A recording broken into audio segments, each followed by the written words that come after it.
हमने ये starting day पे बात की थी ओरिएंटेशन पे कि 2 चैप्टर्स ऐसे हैं जो हमने 2 दफ़ा करने हैं, बिकॉज वो गालिबन 40 से ज़्यादा मार्क्स उसमें से आ रहे हैं। एक इनकम फ्रॉम बिजनेस और दूसरा था सेल्स टैक्स।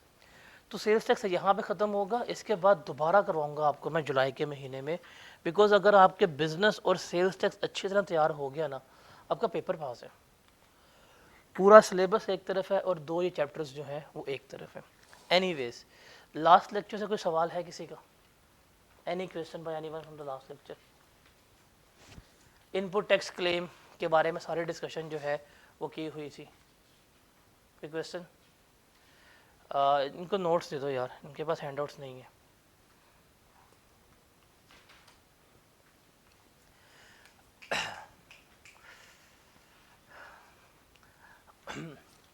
लास्ट लेक्चर में हमने देख लिया था कि इनपुट टैक्स क्लेम कब नहीं होता, पेमेंट का रूल क्या है वो देखा था।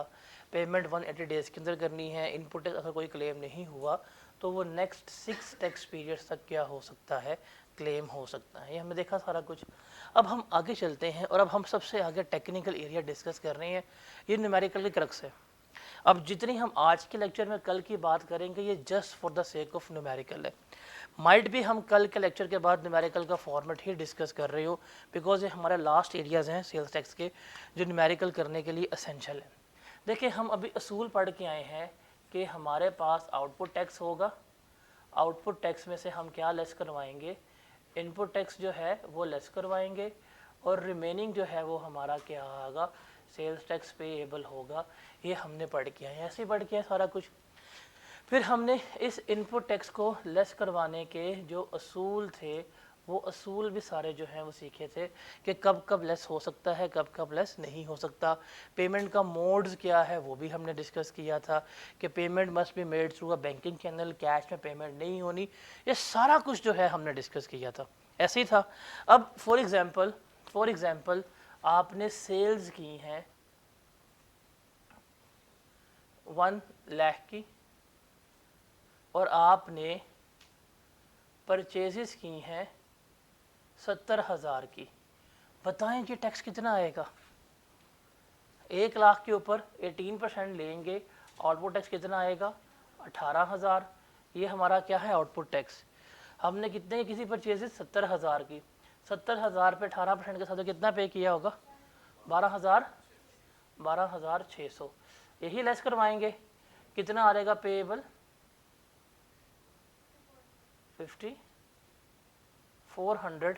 ये हमने पे करने, सारे एग्री करते हैं, इसमें कुछ चीज़ गलत तो नहीं। एक और एग्जांपल ले लेते हैं। आपने सेल्स की थी 5 लाख की, परचेजेस आपने की थी 3 लाख की। अब 18% के हिसाब से आपका आउटपुट टैक्स कितना आया होगा? 5 लाख इंटू 18%, 90,000। ये आपका आउटपुट टैक्स था। 3 लाख इंटू 18%, 50। ये हम क्या करेंगे, इससे लेस करवाएंगे। कितना पेएबल आ जाएगा? कितना? 36,000 जो है वो हम क्या कर रहे होंगे, पे कर रहे होंगे। ऐसे ही था, इससे कोई डिसएग्रीमेंट तो नहीं, यही हम सीख के आए हैं। एक और एग्जांपल ले लेते हैं। फॉर एग्जांपल आपने सेल्स की हैं 7 लाख की, 18% के हिसाब से कितना आपका आउटपुट टैक्स आया होगा?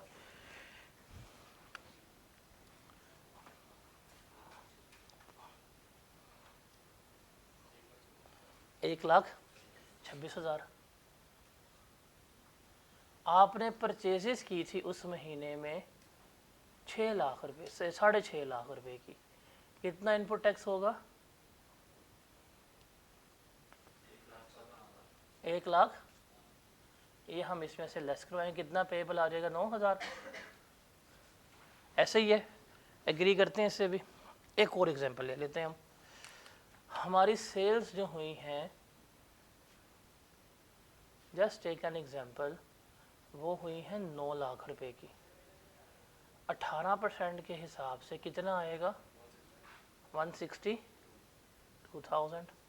हमने परचेजेस की थी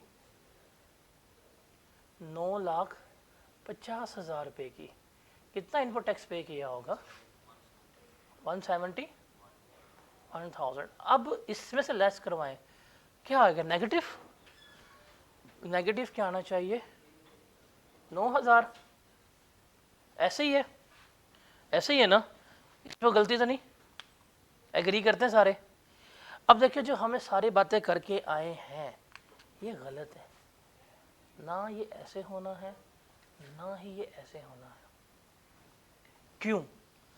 बिकॉज इनपुट टैक्स क्लेम करने का जो रूल है ना, वो रूल क्या है कि इनपुट टैक्स जब भी हम क्लेम करेंगे, इनपुट टैक्स जब भी क्लेम करेंगे तो वो मैक्सिमम कितना क्लेम हो पाएगा? 90% ऑफ आउटपुट टैक्स की तरह ही क्लेम हो पाएगा। ये हमारा असूल है, इसको हमने नहीं भूलना। क्या रूल है कि मैक्सिमम कितना क्लेम कर पाएंगे? 90% of output tax he claim कर पाएंगे। अब इस एग्जांपल की बात करते हैं। देखें, आपके पास आउटपुट टैक्स कितना आया था? आपके पास आउटपुट टैक्स था 1,62,000। यही है। इसमें से हम लेस करवाएंगे अब इनपुट टैक्स। क्या लेस करवाएंगे? Input tax. अब जब इनपुट टैक्स लेस करवाएंगे तो हम सबसे पहले लेंगे एक्चुअल। क्या लेंगे? Actual input tax. एक्चुअल कितना था? 9.5 लाख की परचेजेस की थी। कितना पे किया था? 1,71,000। और हम लेंगे 90% ऑफ आउटपुट टैक्स। ये आउटपुट टैक्स है 1,62,000। इसका हम लेंगे 90%। कितना बनेगा? 1,458 ये आएगा। अब इसमें से लेना है लोअर। क्या लेंगे? लोअर। लोअर कितने? 1,45800 लेस करवाएंगे। रिमेनिंग कितना पे करना पड़ेगा हमें? 16,200 जो है ये हमने क्या करना है? हर हालत में पे करना ही करना है। ये क्या करना है? हमने हर हालत में पे करना ही करना है। अब यहाँ पे जिसने सामान खरीदा वो क्या भाई जाती होगी मेरे साथ? क्यों? आप कहते हो जितना आउटपुट टैक्स है उसमें से इनपुट टैक्स लेस करवा दो, ये तो ज्यादती हो रही है। क्यों? बिकॉज मेरा एक्चुअल इनपुट टैक्स कितना था? 1,71,000। आपने मुझे कितना क्लेम करने दी है? 1,45,800। कितना ये क्लेम नहीं कर पाया? अभी कैलकुलेट कर लेते हैं। 1,71,000 इसका एक्चुअल इनपुट टैक्स था। इसने कितना क्लेम किया? 1,45800। कितना इसको एडजस्ट नहीं करने दिया? कितना? 25,200। ये इसको इन्होंने एडजस्ट नहीं करने दिया ना। ये क्या कहेंगे? इसे क्या कर लो? कैरी फॉरवर्ड कर लो। कैरी फॉरवर्ड का मतलब क्या है कि इस महीने नहीं बल्कि अगले महीने क्या कर लेना? इसको एडजस्ट कर लेना। तो ये है हमारा प्रिंसिपल। इस असूल के तहत हम क्या कर रहे होते हैं? अपना इनपुट टैक्स जो है वो हमेशा एडजस्ट कर रहे होते हैं इस असूल के तहत कि क्या होगा? एक्चुअल इनपुट टैक्स लेंगे और हम क्या लेंगे?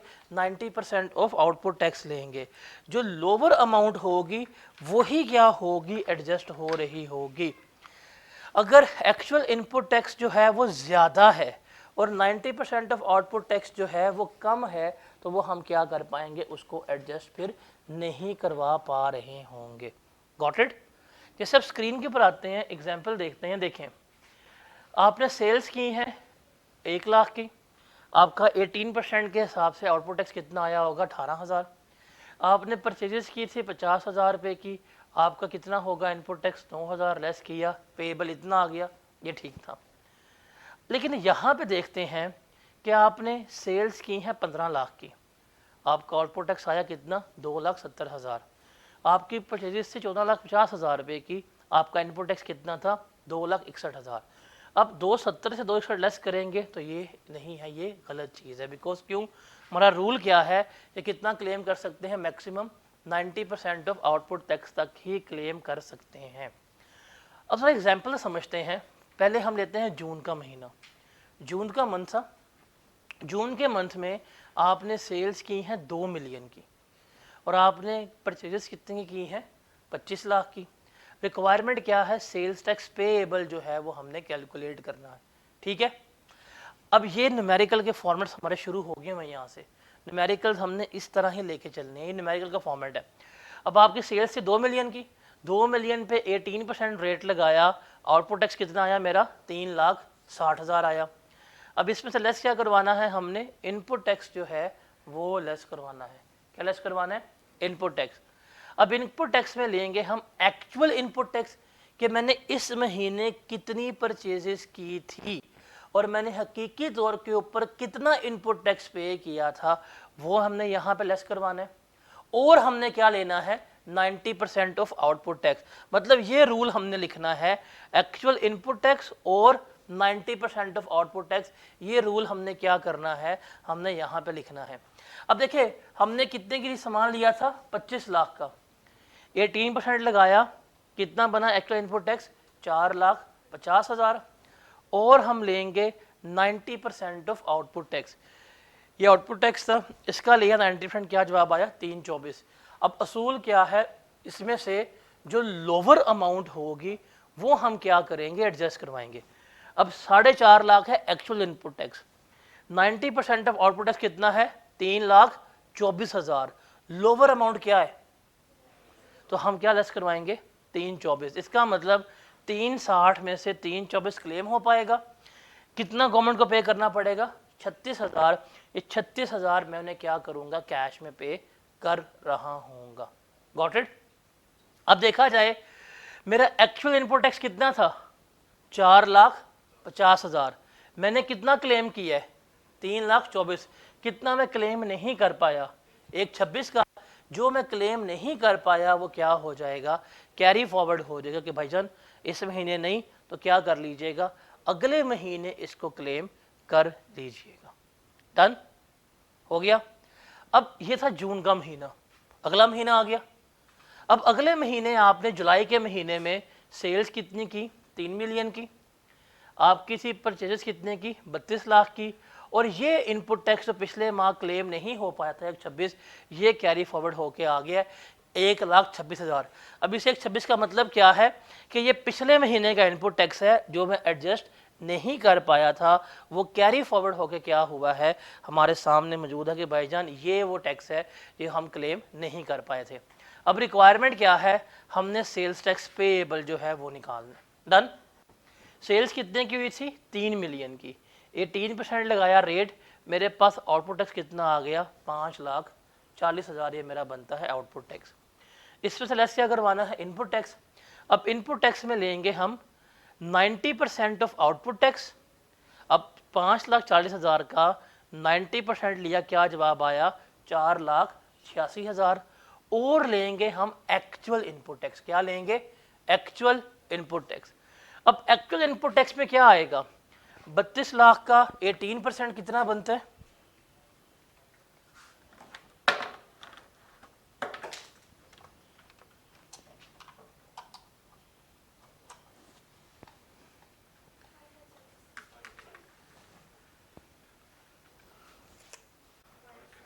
576,000 कि ये 576 क्या था, इस महीने का इनपुट टैक्स था। इसमें हम ऐड कर देंगे कैरी फॉरवर्ड कितना हो गया था 126, तो 126 जमा 5,76,000, टोटल एक्चुअल कितना बनता है 7,02,000। ये 7,02,000 जो है ये एक्चुअल इनपुट टैक्स है कि ये जो मैंने ख़रीदारी की है इनके ऊपर पे की है।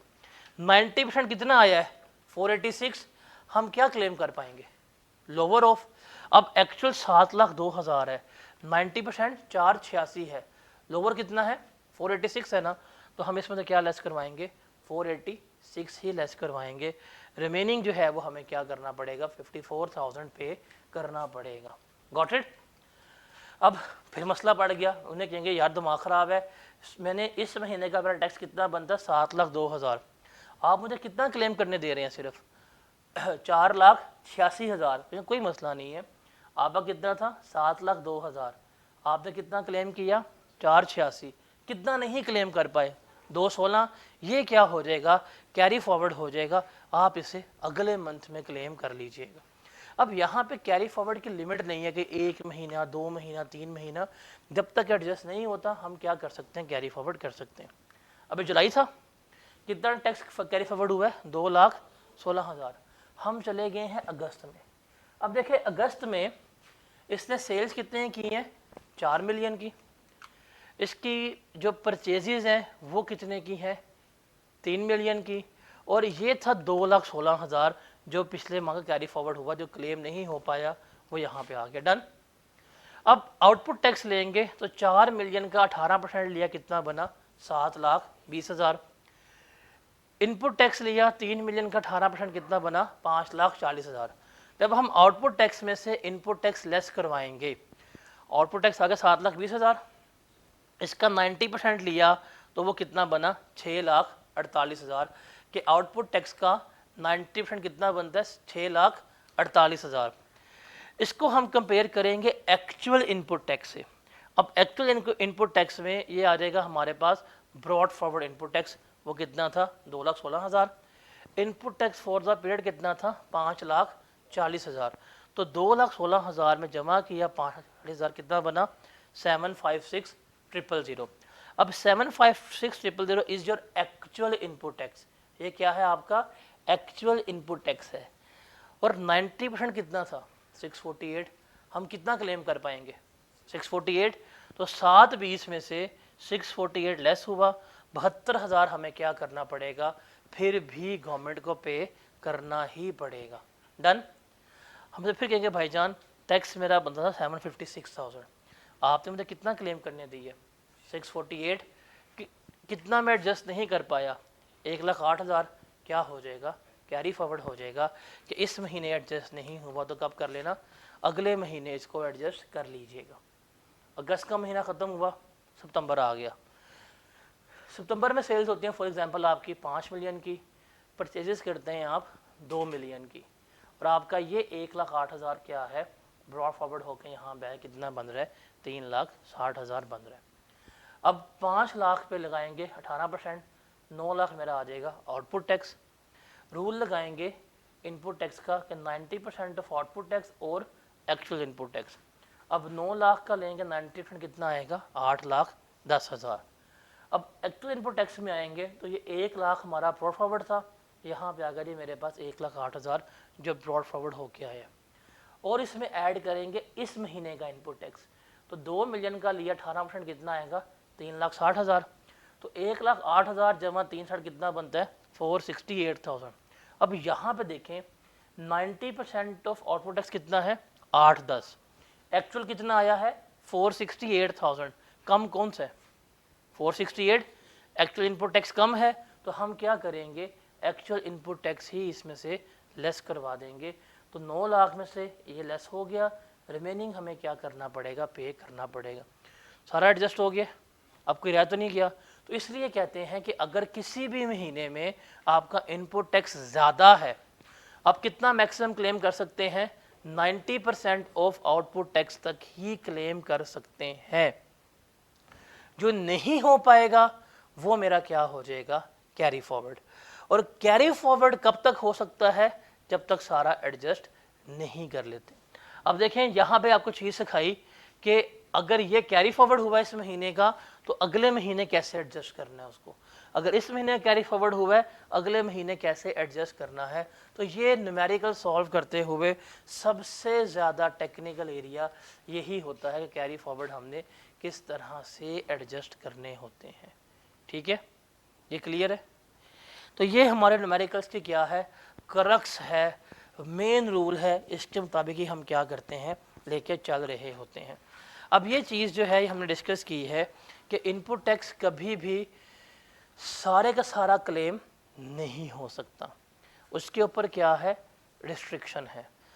रिस्ट्रिक्शन क्या है, मैक्सिमम कितना क्लेम कर सकते हैं हम, 90% ऑफ आउटपुट टैक्स तक ही क्लेम कर सकते हैं। इसका मतलब क्या हुआ कि अगर इनपुट टैक्स हमारा ज़्यादा भी है ना तो मिनिमम हमें आउटपुट टैक्स का 10% पे करना ही पड़े।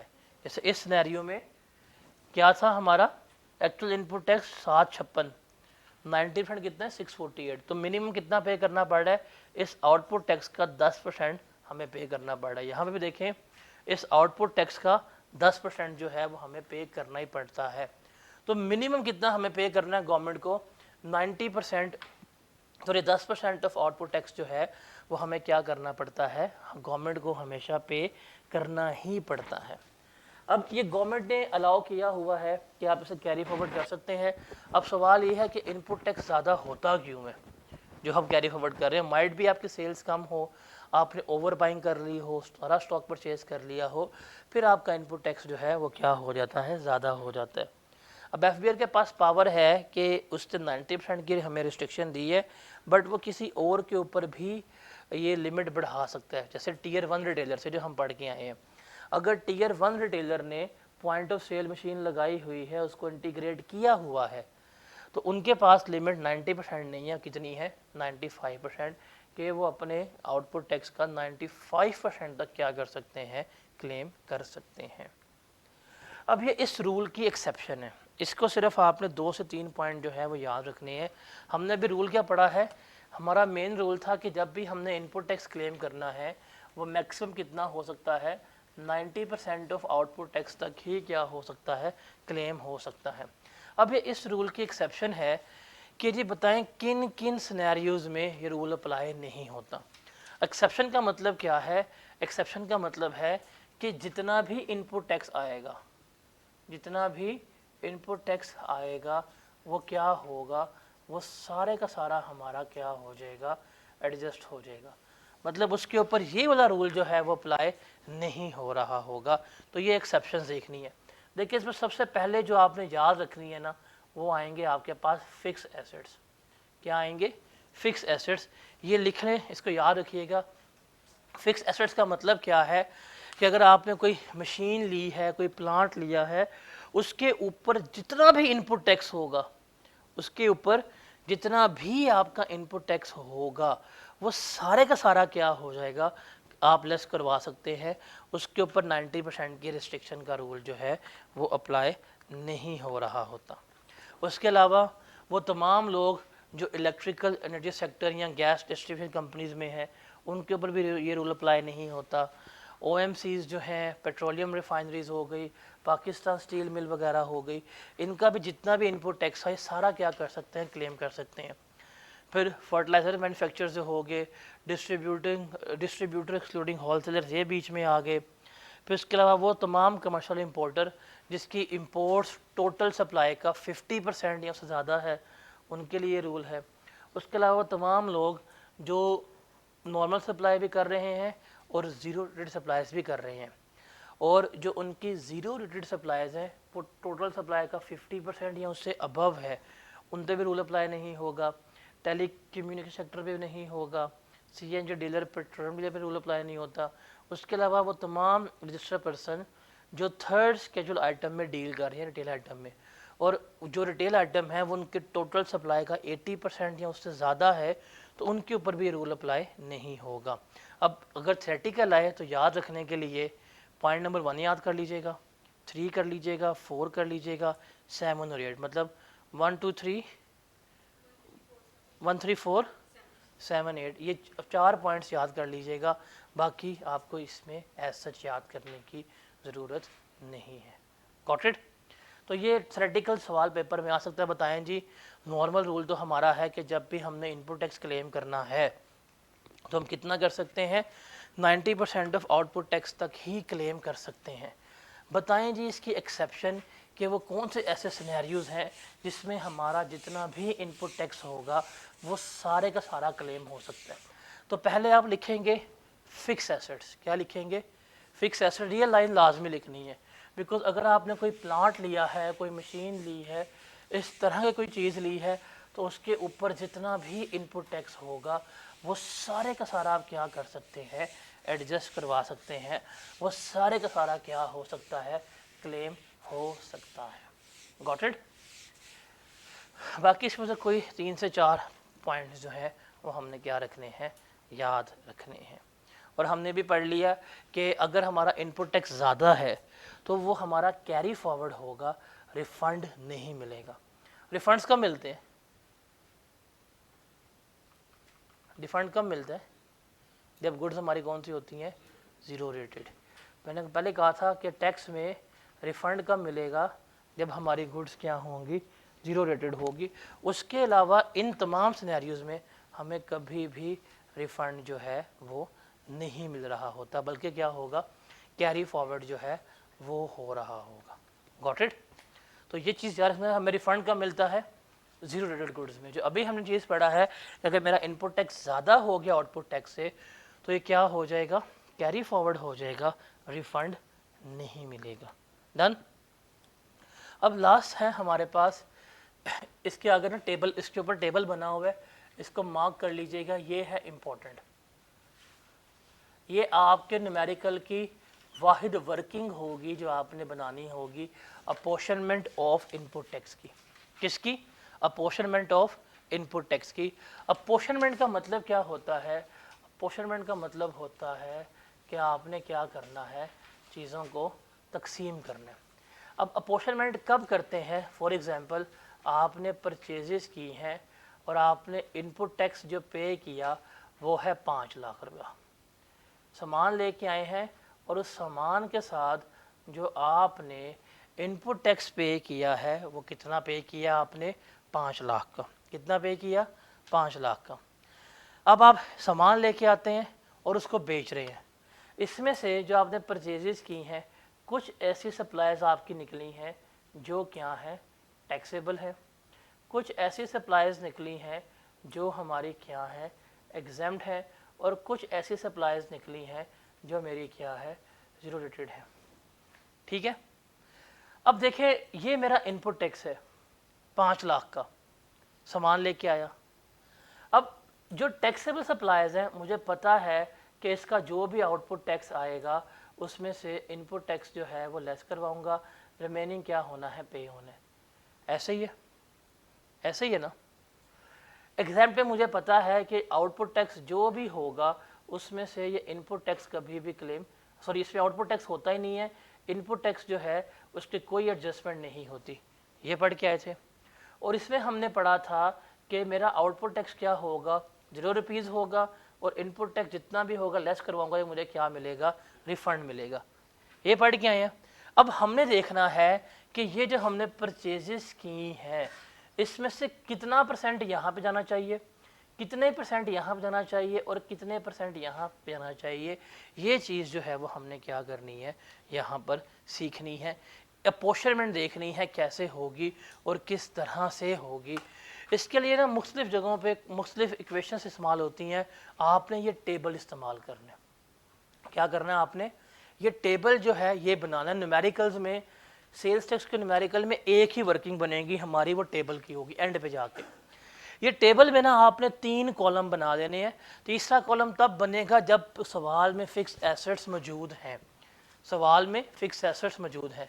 देखिए, पहला कॉलम बनेगा आपका वैल्यू ऑफ सप्लाई का, दूसरा कॉलम बनेगा कॉमन इनपुट टैक्स का, और तीसरा कॉलम बनेगा input tax on fix assets का।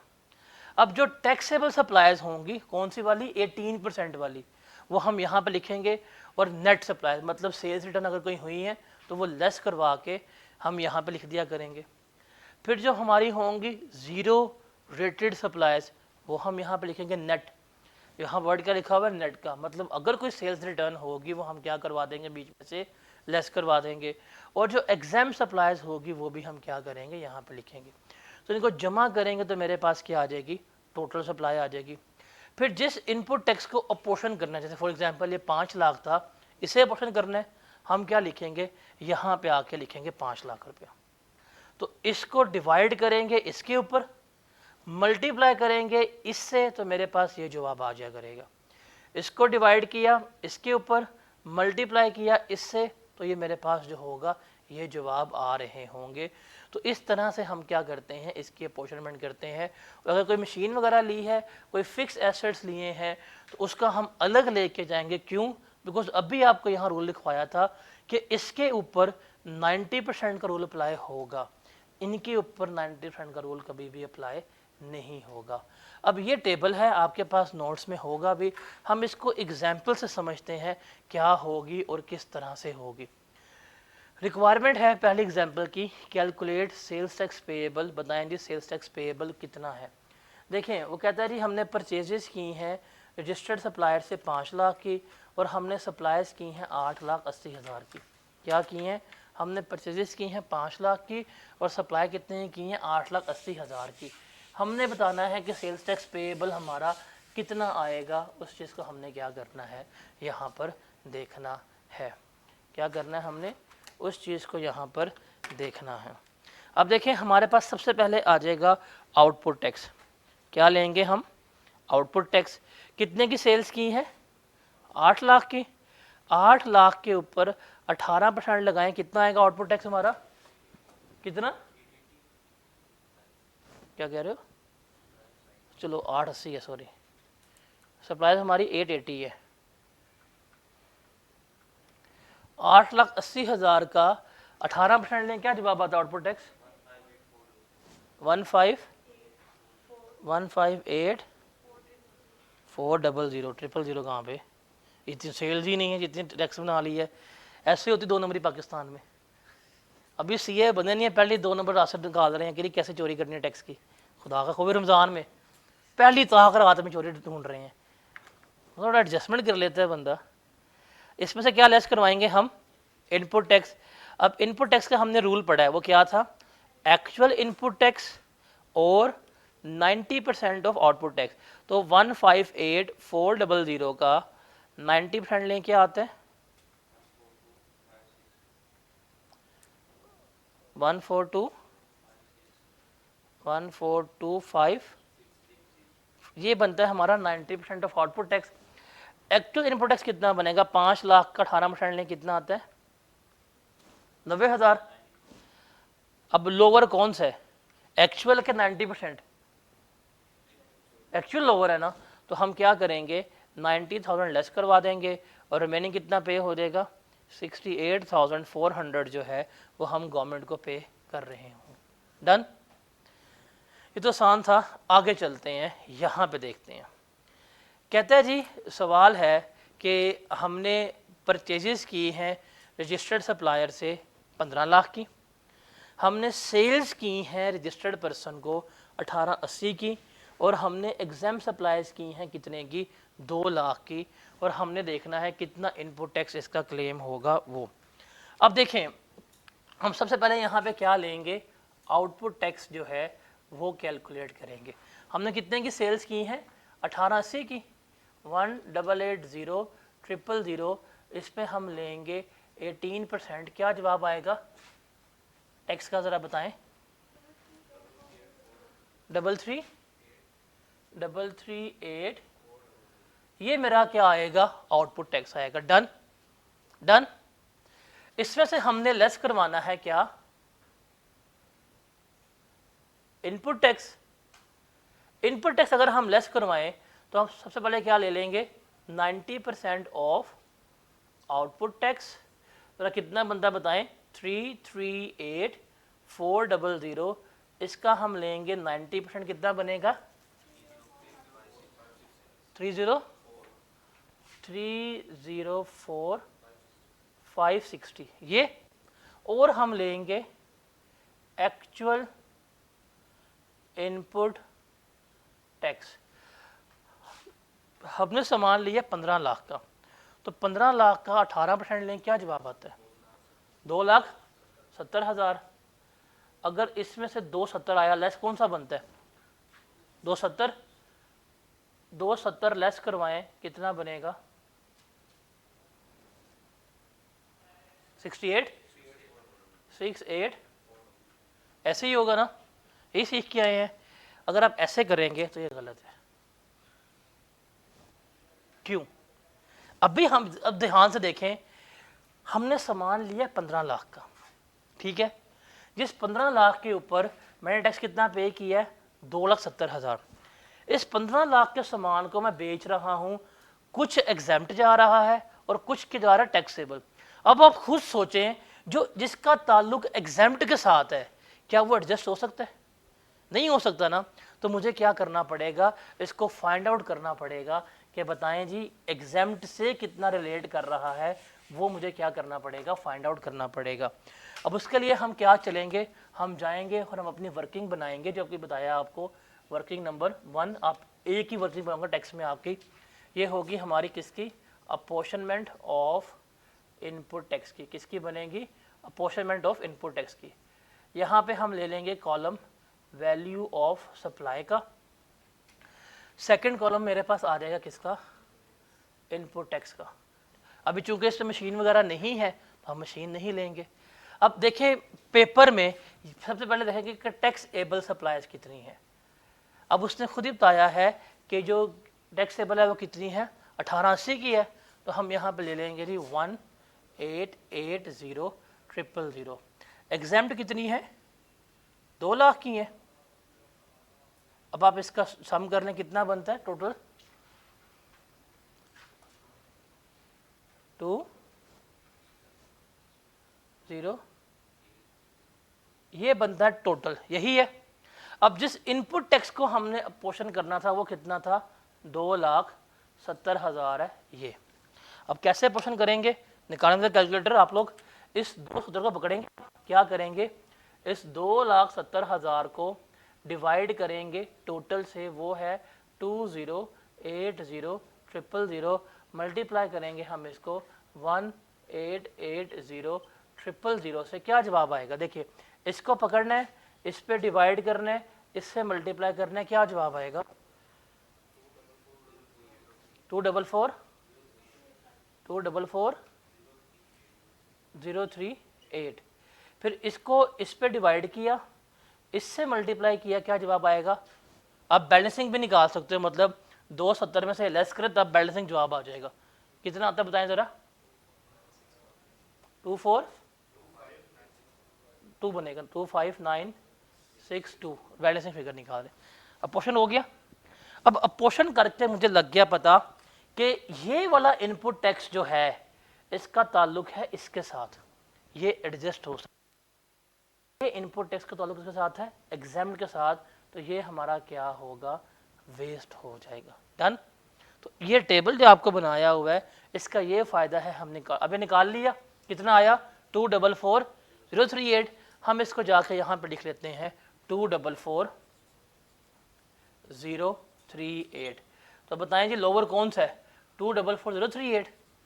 तो 244,038 को हम लेस करवाएंगे, कितना पेएबल आ जाएगा,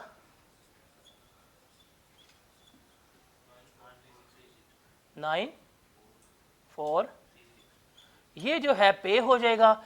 और ये 25,962 वाला इनपुट टैक्स है, ये मेरा क्या हो जाएगा, वेस्ट हो जाएगा, बिकॉज इसका ताल्लुक इसके साथ था, हमारा एग्जाम के साथ था। इसको नोट करना है कर लें, या कोई तस्वीर ले ले ग्रुप में शेयर कर देना ताकि टाइम सेव हो जाए आपका। तस्वीर ले लेना भाई, तो ग्रुप में हो जाना ऐड, तस्वीर लेके सारे ग्रुप में शेयर करना है आपने लाजमी। ये भी ये सिनेरियो, इसका सलूशन ये है ताकि बच्चों को पता हो कि हम किसकी बात कर रहे हैं।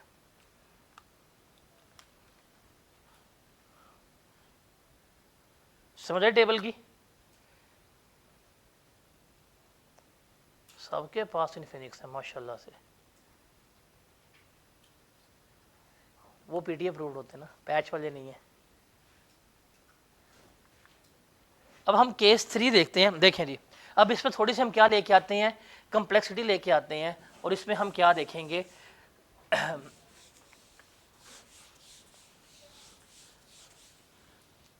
अब देखें जी सवाल वही है तकरीबन, वो कहता है जी हमने परचेजेस की हैं रजिस्टर्ड सप्लायर से कितने की, 15 लाख की। अब देखें जो 15 लाख की हमने परचेजेस की हैं, क्या हुआ होगा, ये 15 लाख के ऊपर 18% के हिसाब से कितना इनपुट टैक्स पे किया होगा, 2,70,000। ये मैंने क्या पे किया है, इनपुट टैक्स पे किया। डन। अब वो कह रहा है हमने सेल्स की हैं 1880 की टू रजिस्टर्ड पर्सन, ये 18% वाली है। फिर एग्जाम्प्ट सेल्स की हैं 2 लाख की, और हमने एक्सपोर्ट्स भी की हैं 330 की। अभी हमने पढ़ा था कि जहाँ पे नॉर्मल गुड्स होंगी इनपुट टैक्स क्या होगा, क्लेम होगा। जहाँ पे एग्जाम्प्ट गुड्स होंगी वहाँ पे इनपुट टैक्स क्या होगा, वेस्ट होगा। और जहाँ पे एक्सपोर्ट्स होंगी वहाँ पे क्या होगा, रिफंड होगा। यही पढ़ के आए हैं।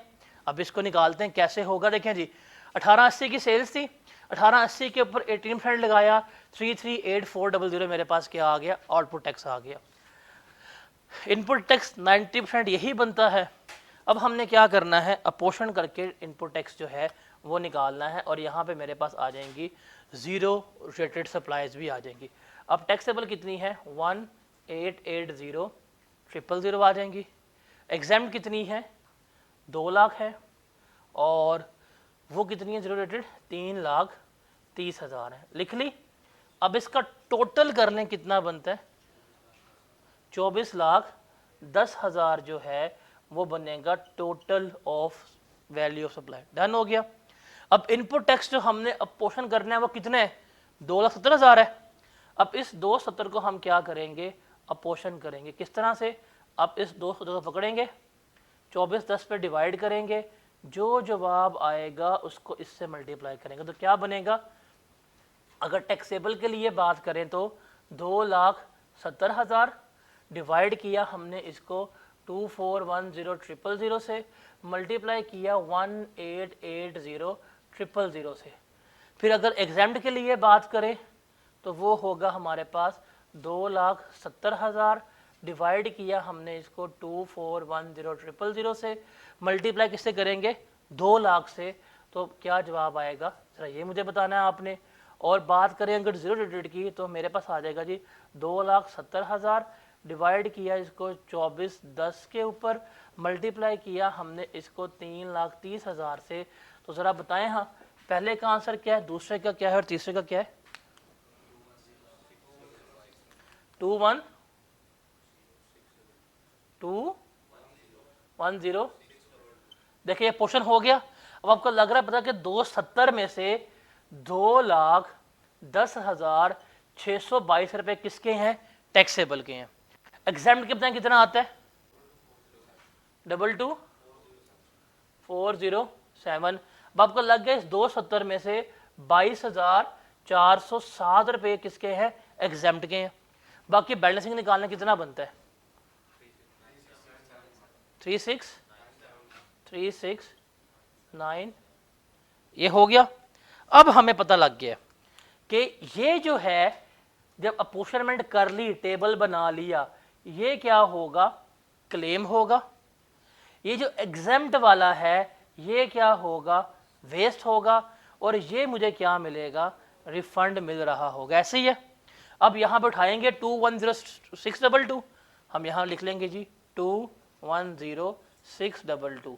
लोअर कितने यही है, तो 210622 लेस करवाएंगे, रिमेनिंग कितना पेएबल आ जाएगा, पेएबल कितना आएगा 127,778। ये हम पे करेंगे। और हम रिफंड में पढ़ के आए थे, हम रिटर्न जमा कराते हैं, टैक्स पे करते हैं, उसके बाद हम रिफंड क्लेम करते हैं, और रिफंड का मिलता है हमें 45 डेज़ के अंदर मिलता है। तो हम यहाँ पे जो रिफंड क्लेम करेंगे वो कितना होगा, 36,971। ये मेरा क्या हो जाएगा, सेल्स टैक्स रिफंडेबल होगा, कि ये वो अमाउंट है जो मैंने क्या करनी है, रिफंड क्लेम करनी है। तो ये मैंने पे करूँगा और ये रिफंड क्लेम करूँगा, जो ये मुझे क्या करेंगे 45 दिनों के अंदर अंदर पे कर रहे होंगे। गॉट इट, समझ आई। अब इसकी भी तस्वीर ले लें ताकि पता हो कि ये हमारा सवाल है और ये इसका सलूशन है, आपके बाद में कन्फ्यूजन ना हो किसी किस्म की भी।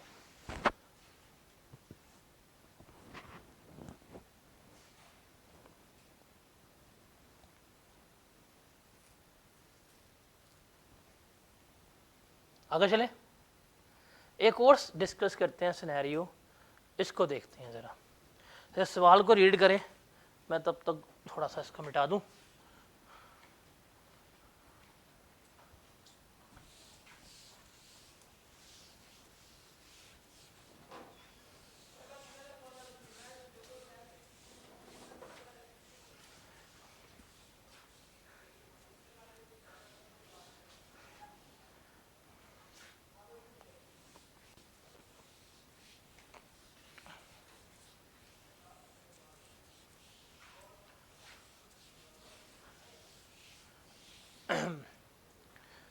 चलें जी, एक और सिनेरियो डिस्कस करते हैं। कहता है जी आपने परचेजेस की हैं रजिस्टर्ड सप्लायर से 15 लाख की। अब इसका मतलब हमने रजिस्टर्ड बंदे से ली हैं तो उसने हमें 15 लाख के ऊपर इनपुट टैक्स भी लिया होगा, तो 15 लाख इंटू 18% जो हमने पे किया होगा वो कितना होगा, तो 70,000। फिर सेल्स की हैं रजिस्टर्ड पर्सन को 1880 की, एग्जाम सप्लाइज 2 लाख की थी, और जो हमारी ज़ीरो रेटेड सप्लाइज हैं वो कितने की हैं, 7,30,000 की हैं। डन। फिर कहता है मशीन हमने ली है 13 लाख रुपए की, and it is use to make exempt and zero rated supply. Machine जो ली है वो किस में इस्तेमाल हो रही है, सिर्फ और सिर्फ एग्जाम्प्ट एंड ज़ीरो रेटेड की। अब देखिए मशीन फिक्स एसेट है, जब हमने परचेज की होगी तो 13 लाख के ऊपर हमने कितना टैक्स पे किया होगा, 96,000।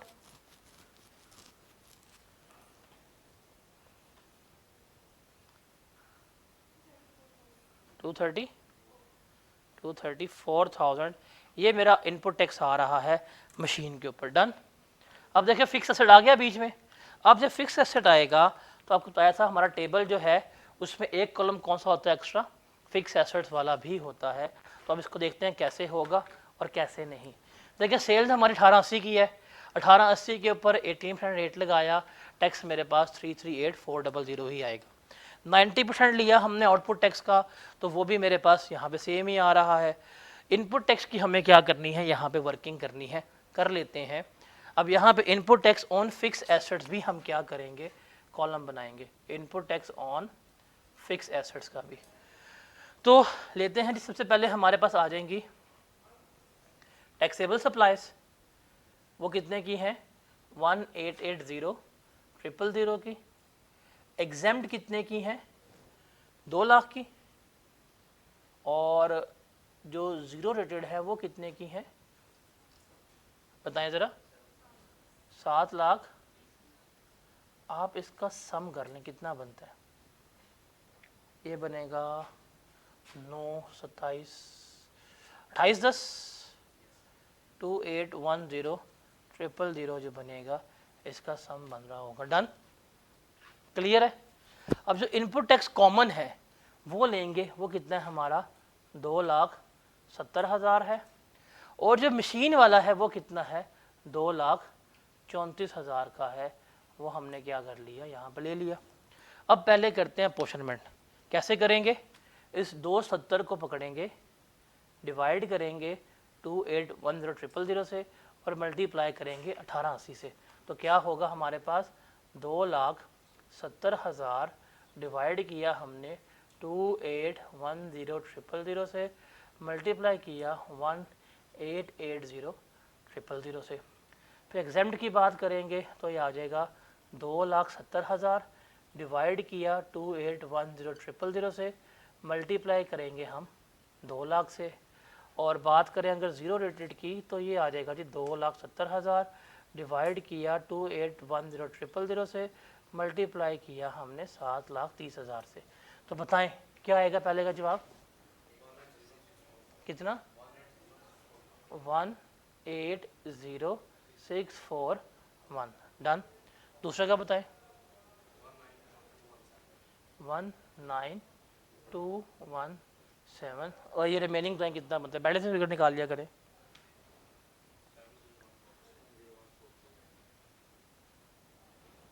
सेवन 0,142 बनेगा, 7 बैलेंस फिगर निकालने का ना। तो ये आ गया। अब आपको लग गया पता कि ये अगेंस्ट टैक्सेबल है, ये क्या होना है, क्लेम। ये एग्जेम्प्ट का है, ये क्या होना है, वेस्ट। और ये क्या है, रिफंड। डन हो गया। अब मशीन की बात करते हैं। कितना इनपुट टैक्स है मशीन का, 2,34,000।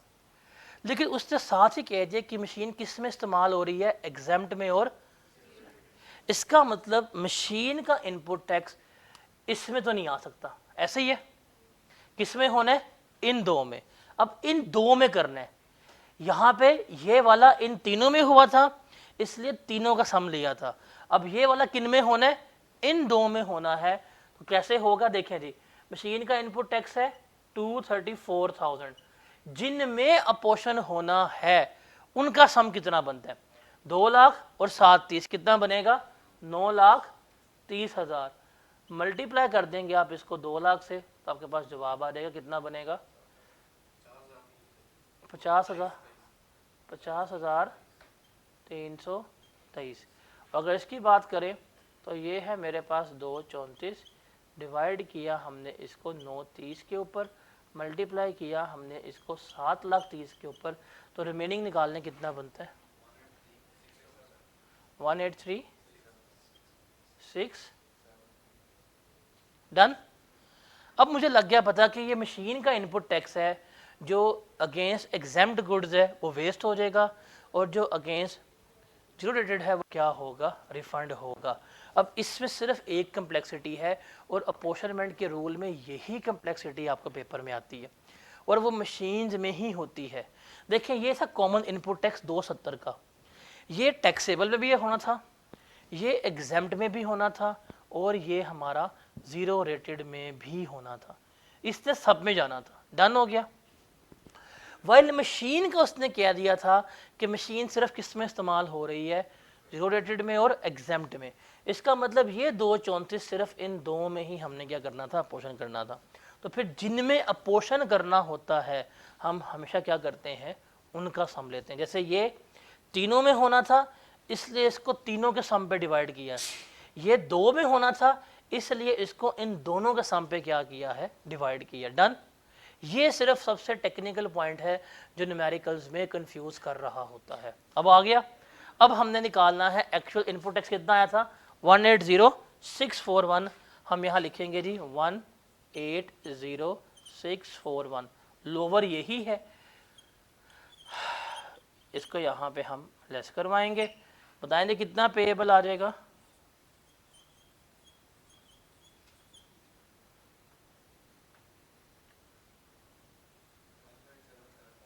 कितना? 157,759।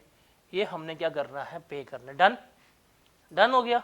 अब आप देखें, ये जो एग्जेम्प्ट वाला है, चाहे नॉर्मल हो चाहे मशीन का हो, ये सारा वेस्ट नहीं हो जाएगा? वेस्ट हो जाएगा ना, इसका तो कुछ नहीं हो सकता। और ये जो हमारा है अगेंस्ट जीरो रेटेड, ये क्या होगा? रिफंड। हम क्या करेंगे? रिफंड जो है वो क्लेम कर लेंगे। कितना रिफंड होगा?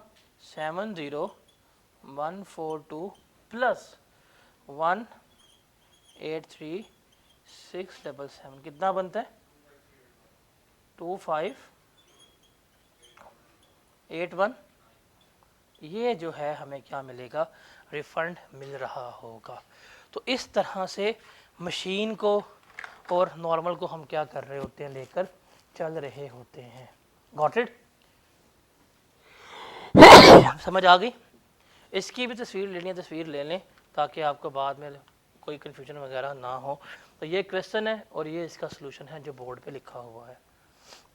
अब इसमें से ये तो न्यूमेरिकल है, कोई भी न्यूमेरिकल इसके बगैर नहीं होगा। देखें, अब असूल क्या है, हिंट क्या है, कैसे हमें चलेगा पता कि जी अपोर्शनमेंट होनी है या नहीं होनी? सवाल पढ़ रहे हैं, अगर सवाल में टैक्सेबल के अलावा कोई भी सप्लाई गिवन होगी, एग्जेम्प्ट या जीरो रेटेड, मतलब कोई सी भी दो सप्लाईज गिवन हो गई, इसका मतलब क्या होगा? इनपुट टैक्स आपका हमेशा अपोर्शन्ड होगा। डन। समझ आ गई? अब इसमें से पेपर में जो है हमें सवाल आता है। तो ये टेबल था जो आपके सामने मैंने बनाया था, ये टेबल देख लें, और वो जो बोर्ड पे हमने एग्जाम्पल से किया है। अब समझ आ गई है कैसे किसको डिवाइड करना है, किससे मल्टीप्लाई करना है, जवाब आएगा। ये टेबल क्लियर है? अगर आपको ये टेबल क्लियर है तो याद रखें आपका सेल्स टैक्स का सबसे मुश्किल वर्किंग यही है जो हमने क्या करनी होती है? लेकर चलनी होती है। This is the last working जो हम क्या कर रहे होते हैं? लेकर चल रहे होते हैं। अब देखें, जब हम इसको अपोर्शनमेंट करते हैं तो अपोर्शनमेंट करते क्यों है? बिकॉज हमारे पास कॉमन इनपुट टैक्स होता है। इनपुट टैक्स एक है, सप्लाईज मल्टीपल हैं, तो हम इसे क्या कर रहे होते हैं? अपोर्शन कर रहे होते हैं। तो फॉर्मूला क्या है? फॉर्मूला है रेजिडुअल इनपुट टैक्स क्रेडिट का निकालने का। Value of taxable supplies divided by taxable plus exempt supplies multiply by residual input tax. अब इस फॉर्मूले को ना ज़रा टेबल से समझिएगा। यहाँ पे वर्ड लिखा हुआ है रेजिडुअल इनपुट टैक्स क्रेडिट। वो क्या चीज़ है? ये वो क्या चीज़ है? ये मतलब ये जो हमने निकाला ना यहाँ पे सॉल्व करके 1806411 19217 70142, इसे हम क्या कहते हैं? Residual input tax credit. फिर रेजिडुअल इनपुट टैक्स क्या होता है? What is residual input tax? ये वो कॉमन इनपुट टैक्स है जिसको हमने अपोषण करना है। देखें 2,70,000 ये क्या है? Residual input tax. मतलब दिस इज द टैक्स जो हमारा टैक्सेबल में, एग्जेम्प्ट में और जो जीरो रेटेड है उनमें इस्तेमाल हो रहा है। तो what is residual input tax? ये वो टैक्स है जिसको हमने बिटवीन सप्लायर्स अपोषण करना है। क्या होता है? ये वो इनपुट टैक्स है जिसको हमने बिटवीन सप्लायर्स अपोषण करना है। और रेजिडुअल इनपुट टैक्स क्रेडिट क्या होता है? जो अपोषण होने के बाद जवाब आ रहा है वो मेरा क्या कहलाता है? रेजिडुअल इनपुट टैक्स क्रेडिट कहला रहा होता है। डन। अब देखिए इससे लिखा है फॉर्मूला, हमने भी ये फॉर्मूला के मुताबिक ही किया है। किस तरह से? देखें रेजिडुअल इनपुट टैक्स लिखा, ये देखें 270, इसमें देखें जरा क्या आ रहा है? रेजिडुअल इनपुट टैक्स आ रहा है। डिवाइड इसने किया है टैक्सेबल और एग्जेम्प्ट के सम से। अब हमें पता है कि ये भी टैक्सेबल है, ये भी टैक्सेबल है, बट ये 0% पे है, ये 18% पे है। तो टैक्सेबल और एग्जेम्प्ट का सम लिया 2810 आ गया। तो देखें रेजिडुअल इनपुट टैक्स को डिवाइड कर रहे हैं हम टोटल से और मल्टीप्लाई कर रहे हैं उस रेलेवेंट से। तो ये देखें ये 1880 क्या है? वो रेलेवेंट सप्लाई। ये टैक्सेबल की है, ये एग्जेम्प्ट की है और ये किसकी है? रेटेड की है। तो ये जो हमने सॉल्व किया है ये इसी फॉर्मूले के मुताबिक किया है कि residual input tax divided by total supplies multiply by जो टैक्सेबल सप्लाईज है, एग्जाम सप्लाईज हैं। तो जो मेरे पास जवाब आएगा इसे हम क्या कह रहे होते हैं? रेजिडुअल इनपुट टैक्स क्रेडिट कह रहे होते हैं। अब रेजिडुअल इनपुट टैक्स क्या होता है? ये पेपर में आप समझ लें कोई आपको 7 से 8 दफ़ा ये सवाल थ्योरेटिकली मिल चुका हुआ है कि what is residual input tax, what is residual input tax credit. ये आपको पेपर में 7 से 8 दफ़ा पास पेपर में मिल चुका हुआ है। अब क्या होता है? रेजिडुअल इनपुट टैक्स ये वो टैक्स है जिसको हम अपोषण करेंगे between taxable and exempt supplies. क्या? जिसको हम अपोषण करेंगे। अब टेबल पे देखें वो कॉमन इनपुट टैक्स जो 270 आया है, यहाँ जो मशीन का 234, इसको हमने क्या करना है? डिवाइड करना है between taxable and between exam supplies. Done. और रेजिडुअल इनपुट टैक्स क्रेडिट क्या है? जो अपोषण होने के बाद जवाब आ रहा है वो मेरा क्या कहलाता है? रेजिडुअल इनपुट टैक्स क्रेडिट जो है वो कह रहा होता है। डन। अब ये टेबल हमने बनाया है, हम ये हर महीने जब रिटर्न जमा करवा रहे होते हैं हम ये अपोर्शनमेंट कर रहे होते हैं। जब हम हर महीने रिटर्न जमा करवा रहे हैं हम इसकी अपोर्शनमेंट कर रहे होते हैं। इसे हम कहते हैं मंथली एडजस्टमेंट, इसे हम क्या कहते हैं? Provisionally adjustment. जो ये हर महीने हम कर रहे हैं ये मेरी क्या होती है? मंथली एडजस्टमेंट या प्रोविजनली एडजस्टमेंट। फिर एक होती है फाइनल एडजस्टमेंट, मतलब जो रह गया, जो ना हो पाया, उससे हम क्या करते हैं? ईयर एंड के ऊपर कर रहे होते हैं। तो ये सारा हमारा रूल था अपोर्शनमेंट ऑफ इनपुट टैक्स के ऊपर। तो ये अगर समझ आ गया आपको तो नाउ हम सिर्फ न्यूमेरिकल जो है उसका फॉर्मेट देख लें तो आप सेल्स टैक्स के न्यूमेरिकल अब टोटली कर सकते हैं। Got it? इसमें कोई सवाल है? अब नोट्स में सिर्फ इसका एक टेबल बना हुआ है, इसको रीड कर लें जल्दी से, आपके पास 5 मिनट है, फिर हम ज़रा आगे चलते हैं और आगे जो चीज़ें हैं उनको डिस्कस आउट करते हैं क्या है और किस तरह से हैं।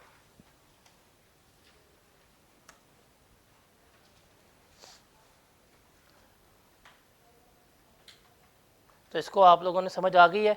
ये सबसे टेक्निकल एरिया है जब भी हम अपने न्यूमेरिकल्स वगैरह जो हैं उन्हें सॉल्व कर रहे होते हैं।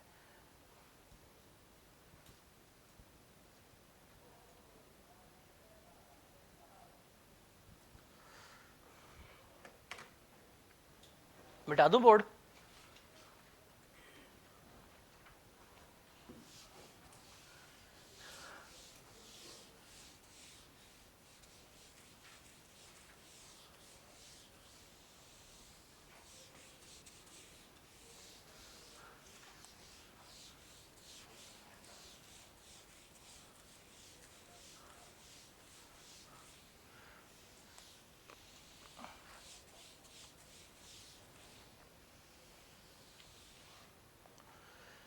अब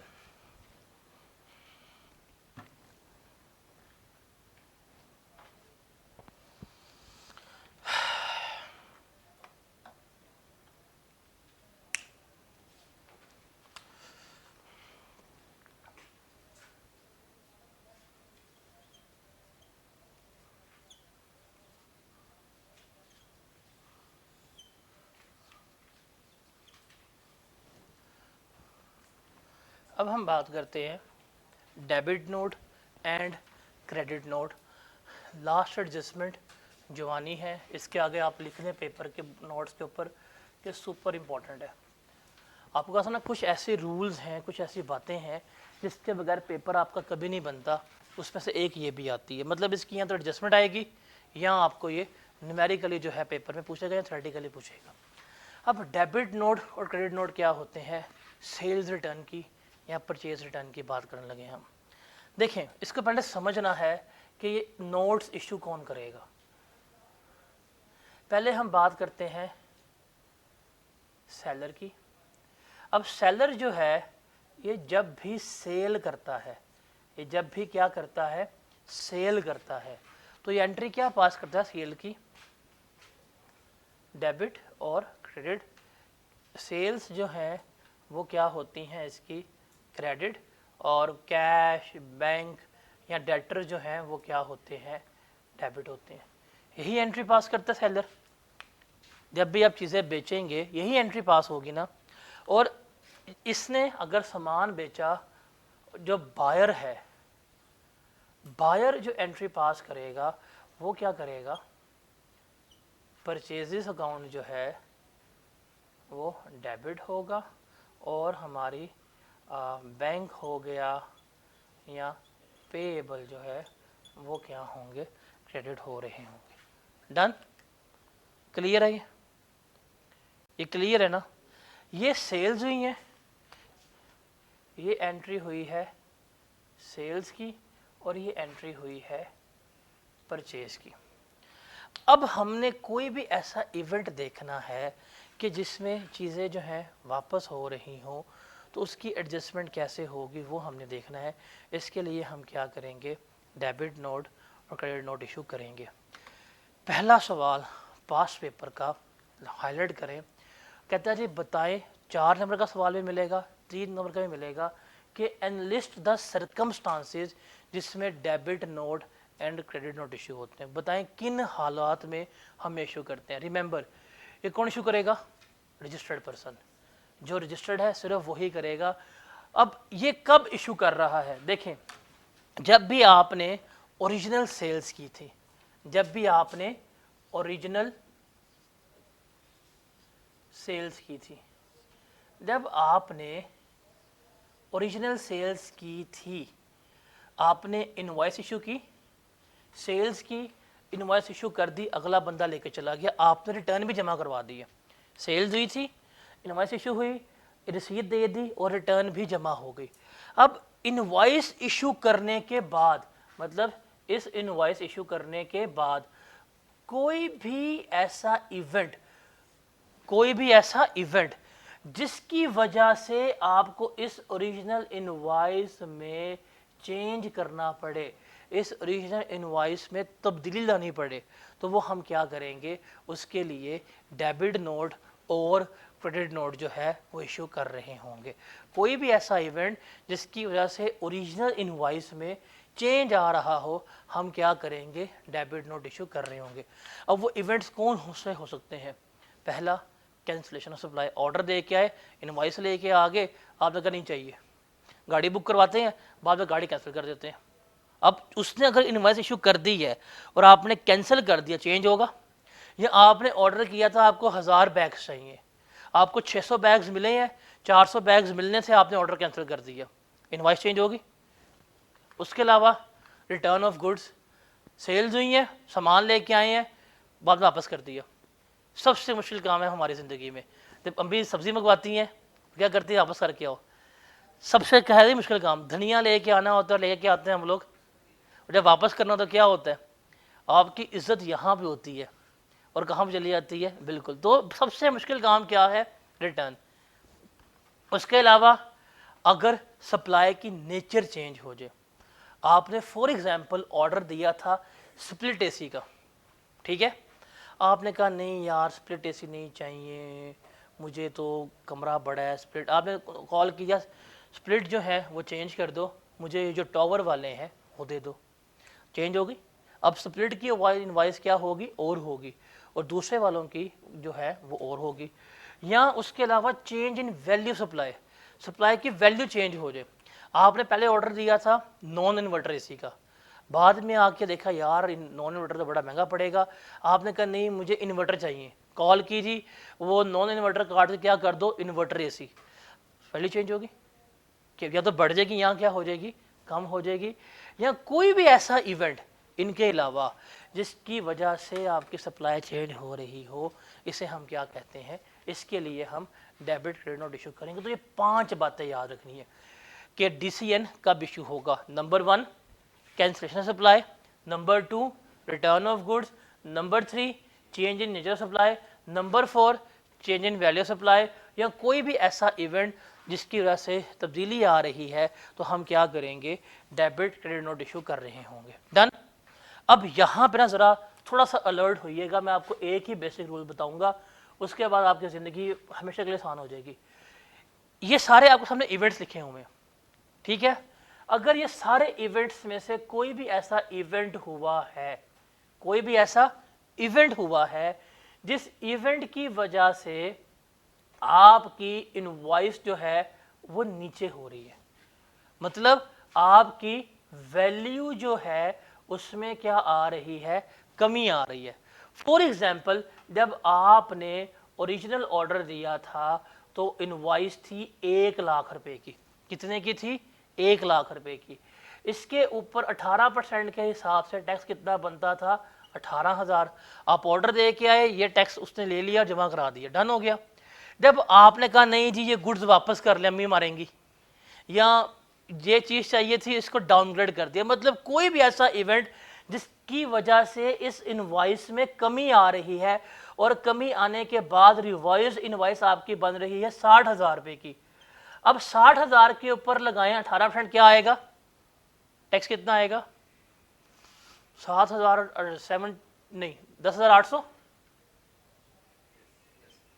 अब आप खुद तो देखें, अगर इनवॉइस रिवाइज हो रही है, अगर इनवॉइस रिवाइज हो रही है, रिवाइज होने से बीच में कमी आ रही है, अगर कोई भी ऐसा इवेंट जो आपके सामने लिखा है स्क्रीन के ऊपर, उसकी वजह से आपकी ओरिजिनल इनवॉइस में चेंजेस आ रही है और उसमें कमी आ रही है, तो रिमेंबर आपने ये डेबिट क्रेडिट नोट इशू करना है with in 180 days of original invoice. मतलब जिस तारीख के ऊपर आपकी इनवॉइस इशू हुई थी, फॉर एग्जांपल अगर इनवॉइस इशू हुई है 10 अगस्त 2024 को, तो इस तारीख के बाद 180 दिन के अंदर अंदर हम क्या कर सकते हैं, डेबिट नोट इशू कर सकते हैं, अगर हमारी वैल्यू में कमी आ रही है।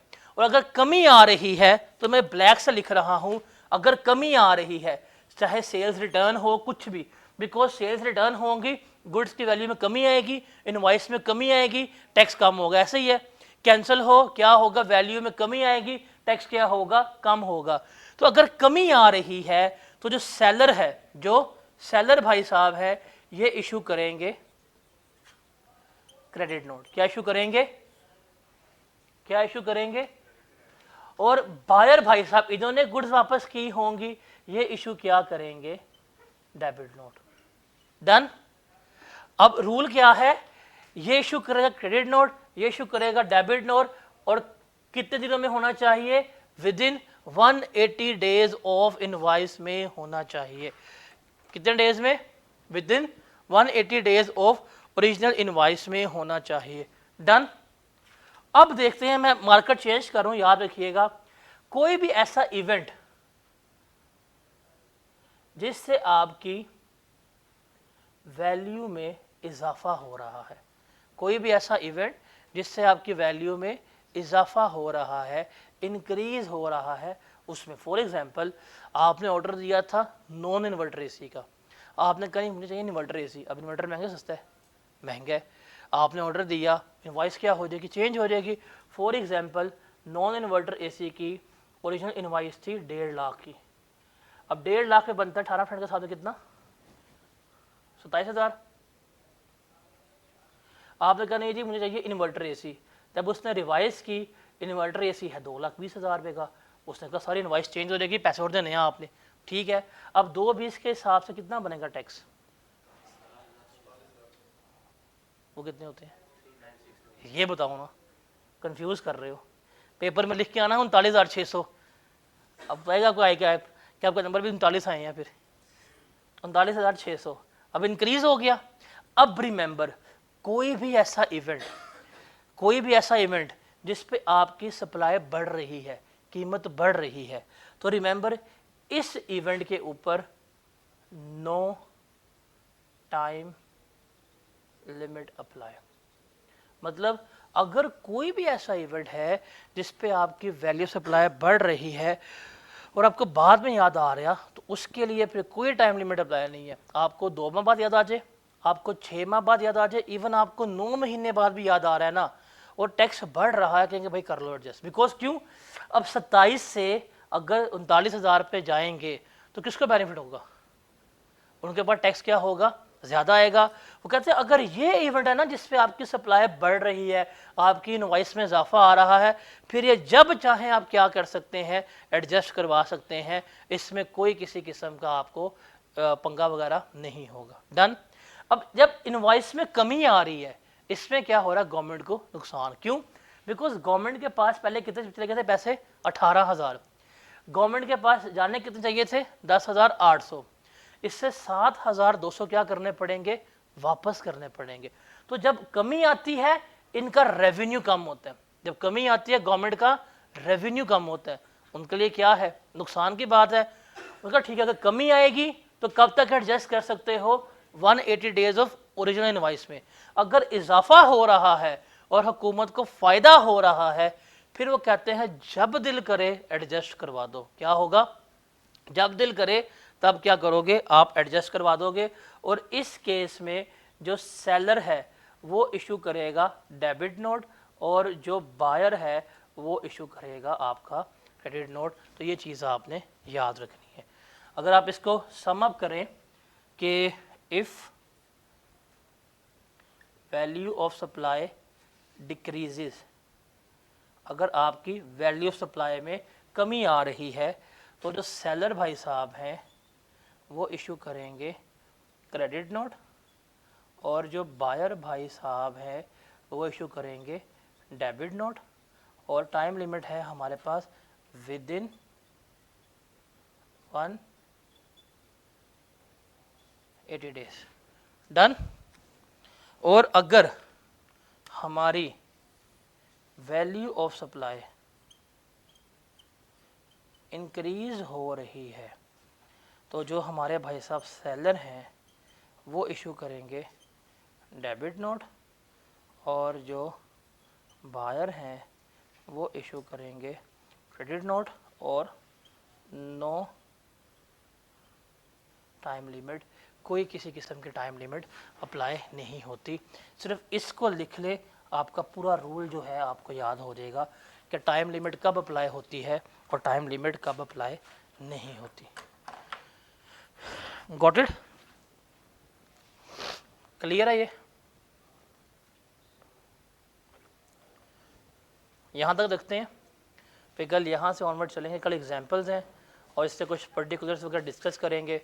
और कल अगर टाइम मिल गया तो फिर कल ही हम इंशाल्लाह, कल टाइम मिल जाएगा तो कल ही मैं आपको न्यूमेरिकल का फॉर्मेट करवा दूंगा। उसके बाद हमारी चंद एक डेफिनेशंस हैं वो भी कर लेंगे। तो हमारा सेल्स टैक्स तकरीबन आप कह सकते हैं वी हैव डन अराउंड 80% तो हमारा हो ही गया। अब बस इस लेक्चर के बाद सिर्फ मैंने आपको दिखाना है कि फॉर्मेट क्या होगा हमारा सेल्स टैक्स का और कैसे हम चीज़ों को लेकर चल रहे हैं। तो यहाँ तक रखते हैं, फिर हम कल यहाँ से क्या करेंगे, ऑनवर्ड चल रहे हैं। ठीक है जी।